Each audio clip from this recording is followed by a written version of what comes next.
Saludo, mi gente. Welcome to Dismantling the Fuckery, the podcast where we deconstruct the illusion and unleash the fabulosity. I'm your host, Gohena Angelique, your fierce neurodivergent Jewyorican poet and an advocate for decolonial liberation. So get ready to dive into the messy, uncomfortable, and transformative work of dismantling the systems of oppression and the limiting beliefs that hold us back. We're here to reclaim our power, embrace our magic, and rise into fabulosity. So grab your cafe, your té, I don't know, maybe you need a shot, and let's get into some fuckery. Saludo, mi gente. I feel like it just took me like freaking 10 minutes just to chew a piece of bread. I was just in it so deep. My goodness. Anyway, I know that sounds random, but I'm serious. Anyway, bueno, so let's talk about it, because what I want to dismantle in this episode of Dismantling the Fuckery is this, wait, hold on. This is like episode 5, right? I think this is episode 5. This is so dope. Listen, I'm celebrating in episode 5, okay? I literally record these things and put them up. Just there's no editing at all in this process, except to say that I made an intro and outro, little jig so that it just cushions the process. Otherwise, this is miraculous. Anyway, I shall continue. Today's fuckery comes to you via I don't know when need became the villain. So I had a therapy session today, or I was talking with my therapist, is another way of saying that, about need and desire, and how painful it can be to deny, to neglect both of those things, because need and desire are things that it's chock full of information about you. It has so much of the depths of your being, right? Because who knows why you feel this entire experience in your body of connection with something or attachment to something, right? And I think that needs can also be conditioned, right? I believe that. But I believe that needs, come from the deep desires, and the desires cannot be conditioned, right? I feel like desire that starts to, by the time it hits to the place that you need it, it's because you're lacking it, right? You're lacking the experience. Because when you desire something, or that something has your eye, you should be able to have that experience and meet the desire, if that makes sense, or bear with me if it doesn't, right? But I think that we have villainized needing, and also kind of diminished it to very basic needs, right? So I'm thinking of that stupid ass Maslow hierarchy of needs, right? Which in its root is indigenous, and that's just some sort of extracted bullshit anyway. But that we're looking at, and this is actually the problem with the Maslows. That interpretation of an indigenous idea is that the self-actualization is the point, but in its origin, it's not self-actualization, it's communal actualization that is the point, right? So Maslow hyper-individualized the belief for, the value that could be extracted from it. And so we look at that and we say now, when we're looking at emotional needs, right, those vary. And now we're saying that those needs are stuff you should be meeting yourself. And then we're saying physical needs are needs that you should be meeting yourself. And we're not examining if you need it, it's because you don't have it Who took it in the first place? Why is this thing something that we're going without, right? I'm back there again. And so when I was talking to my therapist, I was talking about this idea of like, being a single person, desiring partnership, the language of like the need for connection, the need for intimacy and connection that is romantic, etc., right? And what happens when we are actually not cultivating or meeting those needs before the ideal or the full experience of it, right? For example, wanting to be in partnership, etc. But if I am not now, then what is happening in the meantime?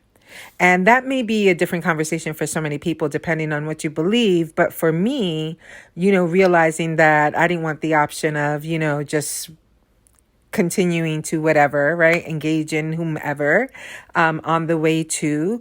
But I wasn't conscious that I was having these thoughts about this. And I wasn't conscious about how I was vilifying need, because now in our society, we read need as neediness, which is really, again, fascinating. If you can follow my thought, if you can follow the thread, right?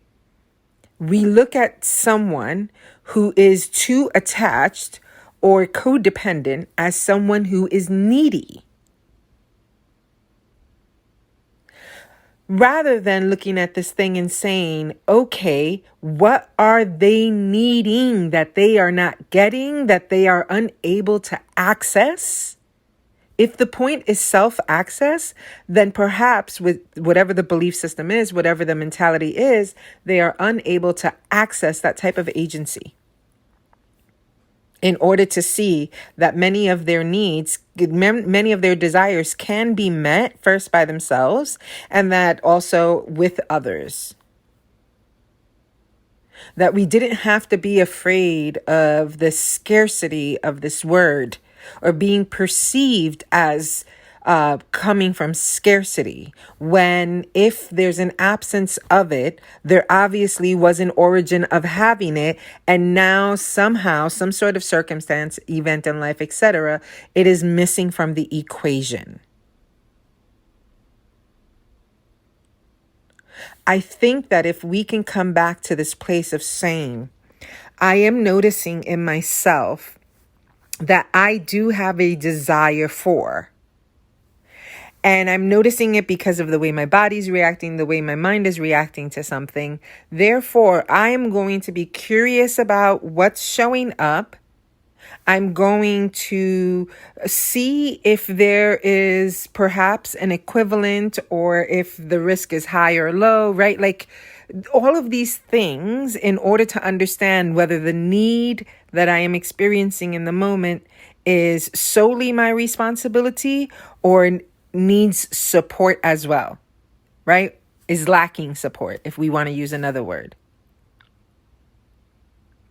And to me, if we can get to that place and stop shaming each other, shaming, the next person, shaming the shit out of each other over not being able or not having been given the tools or the skill set in order to understand or understand that it is both and always. It is not just one or the other, right? We like to talk about desire now, but we're not talking about need. Need is birthed out of desire, because the desire did not have access to the thing or whatever, however we want to name that. Therefore, it was going without. And now that, by virtue of having gone without, turns into a need. And I think that if we can go there, we can start there. We can start with coming back to the soul of our own humanity. We can start to coming back to a place that was not touched by conditioning, that conditioning had no access to. I think of when we have these natural, compulsive type of connection to some art form or some some imagery, right? That you can't help yourself. Like, that's what an artist is. An artist is so sensitive to all these aspects of life that fall between the cracks. And so because they're so sensitive, they access it, right? And they touch all those places that have to go hidden based on the constructs and the conditioning. And I feel like we have this opportunity to transform the way we're looking at the languaging and actually look at what we are saying, the intention behind the language, so that we're able to support the type of interdependent, not codependent, right? Like the codependency and all of that shit, the people pleasing, the extremes come out of a distortion of what's supposed to be in a balanced ecosystem. An ecosystem that works together toward a mutual experience of beauty, of complexity, of, like, there's so many strands, there's so many pieces to the world and our existence as beings, that this we wouldn't need to control or try to shape or try to manipulate the human experience. We wouldn't feel the need to have to tell people how to behave, how to fully be themselves. We wouldn't have laws that we have to have a conversation about because they're actually oppressing a group in their existence. Oh God, the government's not all-knowing. What a shocker. Like this, there's so much more that we can be doing, right? And I go back to that because it's like, what are we doing? What's happening? What is happening that somehow our beingness, our senses must be compartmentalized, must be they have to be labeled, they have to be able to be manipulated or shaped, they have to be able to be controlled, because almost as if otherwise there's no hope, there's nothing. That's insane to me. That's insane. And so all of this, right? Like, I'm thinking about all of these things, and I'm thinking about how important it is, right, to learn to come back to your body and come back to yourself and come back to your center. Because there's so much for us to learn in order to dance with each other and to be with each other. Like, the miracle is the fact that we have each other, that we are each other here. I mean, that there is so much, so many colors to the rainbow, that there's so many ways that light can show up, and that light and shadow, like that, those two things live together. They fucking one and the same. They cannot exist without each other. It is just beautiful. It is beautiful. And we are obsessed with making sure we can fit in a box as bananas. And we are losing or continuously on a massive leak of our own humanity, of our own capacity to believe that we can be the bestest version of ourselves, that we can find other humans that would love as deeply as we love or feel as deeply as we feel. It wouldn't be so mind-blowing or mesmerizing that is possible. And I want to say that is possible, and is also going to take a journey there. It is going to take work. It is going to take getting the tools. It is going to take fucking some folks longer than others to remember, literally put their members back together. That's why we're having this influx of so much movement. There's so much energy stuff going on and so much shifts and transformations. They're not surprises. This is how we grow. This is how it happens. This is how we're going to evolve, to continuously desire to be the bestest version of ourselves in relationship to all the things, the earth, the cosmos, whatever, because we are all those things. So if you have been feeling shitty because you have feelings and needs and you don't want to need, I remember thinking it was such a thing. It was big for me to be able to say to somebody, I don't need you, I want you. I don't need you, I want you. That's to me the greater compliment intellectually, right? When I'm thinking of that in that way. But the truth is, we're built for interconnection. We're built for the fucking thing that we do. Why do we keep on seeking each other out? We could not bear the distance between us, that we magnified the matrix. Right now I'm talking to you on a gizmo, on a thing that connects to another thing that transports this somewhere the fuck else.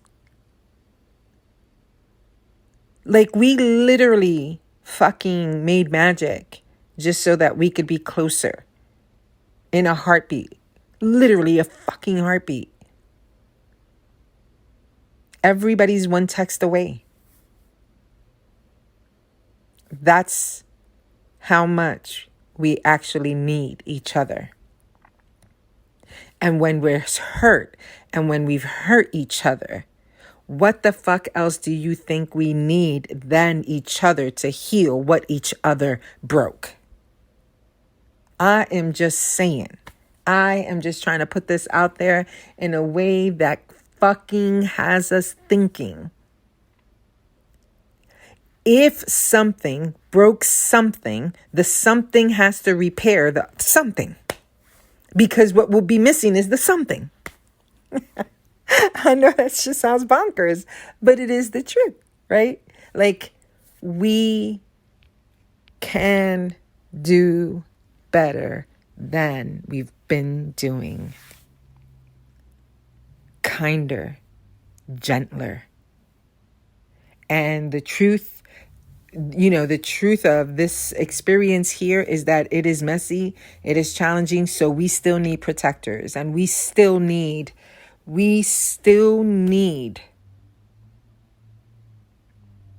to be mindful. We still need to be careful. We still need to remember that not everybody is walking themselves home. And every person you meet has some sort of spark of the all thing, right? Like some sort of soul, even if darkened, abides inside the meat suit you see before you. That's crazy, man. So, before we write off need as some sort of, crazy, barbaric idea of, codependency or things like that, it might behoove us to begin to examine often when these particular behaviors are showing up in excess. What is it that was missing for that person, and how can we support them in feeling that in so many different ways? And that they actually don't have to try to figure it out for themselves by suppressing and then in some other way busting out and doing shit that they should not be doing. Because they're trying to suppress that somehow the lack is still showing up and they think there's something wrong with them. And by virtue, a faulty mechanism. What kind of world would we want? What kind of world do you want people to live in? But that's me. You know what I mean? Like that's my thing that I think about at large. How can we support each other examine our mindset, examine our conditioning, examine who we are, where we're at, the stage we're in, and work toward a better world and work toward a safer world, while still acknowledging that it is not yet there, it is in need, it is lacking. And so we must do both, and we must try to figure out how to help people transform their lives, or we must also figure out how to handle people who will not turn around and come back home to themselves and insist on harming other lives. We still deal with that reality.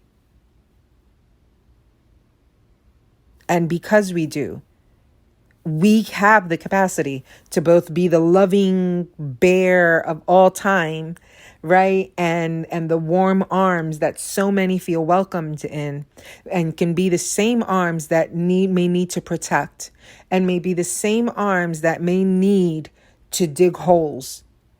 It may be the same arms that may need to farm the land. We have the capacity to be all of that. So that is my argument for need.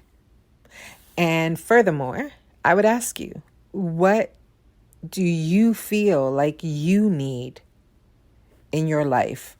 Or where are you suppressing, denying, whatever you do, a need that's coming out with so much like ferocity that you feel you have to control it, and really start to unpack what the desire is. What went missing? Maybe where? If you don't know where, then what went missing? And how do you begin from where you're at to repair that with new information? So rather than actually needing to make a story, a narrative about good people, you have the experience of good people that can help heal the way other people and their poor decisions and bad decisions have cost. And so my hope is, I'm not here just for the flowers, because if you haven't noticed, I've been talking about my Warrior at Rest workshop coming up July 31st. I am about the warrior that can sit by the flowers. I'm about the warrior that can lay back in the sun and enjoy the light and the warmth that everybody enjoys, and has the same gratitude for the thing that they protect as they have for themselves and for others, right? Like, I believe that we can be mindful and be careful, or etc., where we're at on the way to creating a world where we can all inhabit. And hey, who knows when that'll happen or what that looks like. That's a fair shake. But as long as I'm here and the generations of my family, I cannot turn away and just make it seem that it's just us, because it's not. And I know both the good and the harm that people can do to each other firsthand. So it's not because I've had great encounters with humans that makes me this this I'm the rainbow and the unicorns. It's not that, right? Like, I've experienced harm and I've caused harm. And I know that this world is the better for the way we can come back to our centers and come back to love. Is everybody going to choose it? No. But that doesn't mean because somebody else is not going to choose it, I can't live with it and be in it, because I'm made of it. And that my experience and how I choose to perceive my experience can't be infused with the beauty of a summer day when fruits are ripe and the land is singing. That can still be my life. And I think that if you talk to any survivor, we have survived by a thread from many things, right? Like whatever you've experienced. And yet there's something about this life that continues. to call you to it, to bring you back to the beauty of it. And it's the whole damn thing, from the earth that I walk on to the sun that rises, in my perception. So my desire for you, my desire for us, my desire for our experience is that we're able to find these ways to be able to say, I heard this the other day. I am not going to do this justice right now. It's on TikTok, and it's this one dude from this group of folks that they have like conversations. And I love that he talked about anybody can forgive. I'll try to find him because I want to give him credit. He was like, forgiveness, you decide. It's a decision.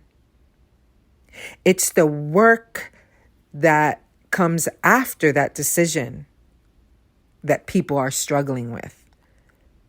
Because deciding to forgive does not equal that I am going to trust you again. Does not equal access. And I thought, this motherfucker gone nailed that shit. And I want to make sure I'll try to put it in the in the box below to give proper credit. But I thought, what a brilliant way to say that. What a brilliant way to say that. What a brilliant way to debunk all of this bullshit that says that they can't be boundaries as well. Or that, if you cannot handle a thing, then you cannot have access to it if you're going to be unsafe with it. Because you may not be experienced in that. And that if you are going to, and you desire to become experienced in that, you're going to have to learn before you actually handle the thing. And that's the work of forgiveness, or after the act of forgiving. And I thought that was beautiful. So I don't know why I was going to say, I don't know why I went off on that tangent, but I do know, because it's this idea of the contrast that we make when we talk about peace, or when we talk about trying to create a better world, right? People are like, well, that's really, rainbows and unicorn shit. Yeah, for sure. But don't you fucking see a rainbow? Okay, so that's not a myth. Now the unicorn, I'm not so sure. We got so many animals, anything's possible. I mean, a rhino has a tiny unicorn. You just don't know, right? So like, is it really that far-fetched? Can it be that it's energy and it's something we can work toward? Can it be a state of being while still being mindful, being careful, full of care, full of the mind? Can't it be all the things, just not the fucking murdering and the fucking pillaging and the shit that's going on? Is there not an alternative, So, and I know that one's a meta fucking dream, right? Like that. Oh my God, that would be great. But again, here we are. Here you are with me. Hi, by the way. So glad you're here. Anyway, I hope that this conversation around need, I hope that it was helpful in some way, healing in some way, dismantling some fuckery in some way, and supporting unleashing your fabulosity. I'm hoping for. I live my days thinking of how can I always be a blessing, even when my days are shitty, and not like I'm acting like I'm a happy chick in that way, but like being able to still be like present and notice a firefly, and still notice the stars in the skies, and still notice like the way the tree moves, or the scent of a full moon, right? Like why would I not want to be more present and here to walk this out, So I hope that it is. I hope that it has been. And yeah, I'm curious I mean, I know that sometimes we get on here, and I know I was ending before with this. I've been trying to end, right? Like, that's how this is happening. It's like, it's a real Puerto Rican thing. It's like, oh, no, wait. Everybody kisses. And then somebody started another conversation. And then you're like 20 minutes later, no, I gotta leave. Everybody's gotta leave. But nobody ever really leaves until like the 17th leave. So that's what's happening right now. I'm trying to say goodbye, and then I'm thinking about the next thing. So I just want to say, if you feel courageous enough and you want to share, what do you need in your life, or what need have you been suppressing and vilifying within yourself? I'd love you to share. And if it doesn't feel resonant, to drop that and be witness in this thing that you've been, putting under the rug, and keep it correct. You know what I'm saying? Right? Like, if you... then do it in your notebook. Do it in your own private space. Take the time to think about, what do you need? What desire has gone unmet? And again, this is not for any kooky shit. Y'all know the deal. What I'm talking about here is, heart intention. I'm not talking about no crazy shit. And so what do you need to acknowledge for yourself? And we'd love to witness you. And if not, then go ahead and write that in your notebook and spend some time with it. And maybe think about, if you have a partner, if you have family, friends, colleagues, maybe having the conversation. What's needed in this space? What's needed in this moment? What's needed in this time? What do you need from me? How can I support that if I can give it? And if I can't give it, how can I support you in you getting what you need? And so imagine starting from a place like that, starting a meeting from a place like that, starting your movement. Maybe the next conversation you have with your boo, instead of being reckless and being all in your head about shit, maybe you're going, what I need. And maybe you're asking, what do you need? And y'all both look at each other and go, oh shit, we didn't realize it was such a simple thing, but here we've created it like a 5-day fucking war over it. It doesn't make sense. So try it out. Try it on for size. And don't say it like an asshole. That can be transformative in and of itself. Meaning, not, what do you need from me? Not that. The one that actually steps into a place of vulnerability. Because when you do that, when you show your own wounds, that's what vulnerability is. When you show your own wounds, if the people you love are actually people who love you in return, they will be able to see and hear you clearly from the place where you've been hurt, instead of deflecting it everywhere else. If we weren't so afraid to need, we wouldn't be so afraid. So, I love you. I feel like this is it. What's really funny is that I'm over here. It's 32 minutes at this point in this market, 32 something, right? And I'm over here worried that I'm going too long in my own foolishness. And I'm like, I don't know. I feel like I just told you a whole bit that I'm waiting to look at this clock and for it to tell me that it's like a fucking hour and a half, but it's not. It is not. So here's to portals, here's to fucking vibrations that are the emanations of those things that live on high. Man, I am so grateful to be here, and I'm so glad that you are too. And I love you, and I will talk to you in the next episode of Dismantling the Fuckery. Adios. Bueno, mi gente. Thank you for joining me on this wild and liberating journey of dismantling the fuckery. Remember, we are the architects of our own liberation. And if you enjoyed this episode, don't forget to like, subscribe, and share it with your people. Do all the things. You know what it takes for us to keep these frequencies rolling. Together, We will transform the world from a place of fuckery into a realm of unapologetic fabulosity. Stay fierce, my loves. Stay fabulous and keep dismantling. And if you want me or need me, yes, you heard me say that right, you know where to find me at priestessingliberation.com. Nos vemos ahorita. Adiós.